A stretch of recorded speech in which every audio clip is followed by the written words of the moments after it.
ಸಿರಿತನ, ನಿಮ್ ತಂದೆ ತಾಯಿ ಕೂಲಿ ಮಾಡ್ತಿರ್ಬೋದು, ಶ್ರೀಮಂತಿರ್ಬೋದು, ಅವರೇನೇ ಇರಲಿ, ಅವರಿಗೆ ಬೆಳಕು ಕೊಡುವಂಥದ್ದು ಬರೇ ಮನೆಗೆ ಕೀರ್ತಿ ಅಲ್ಲ, ದೇಶಕ್ಕೆ ಕೀರ್ತಿ ತರುವಂತ ಮಕ್ಕಳು ನೀವು ಆಗಬೇಕನ್ನುವಂಥದ್ದು ನನ್ನ ಹಂಬಲ ಮನವಿದೆ.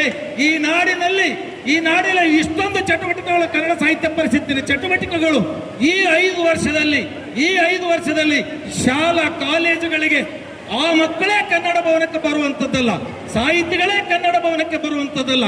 ರಾಜೇಶ್ ಗುತ್ತೇದಾರ್ ಅಣ್ಣವರಿಗೆ ನಾನು ವಿನಂತಿ ಮಾಡ್ಕೋತೀನಿ, ನೀವು ಸಣ್ಣವರಿದ್ರೆ ಅಣ್ಣ, ಯಾಕಂದ್ರೆ ಬಸವಣ್ಣವರಿಗೆ ಅಣ್ಣ ಅಂತಾರೆ.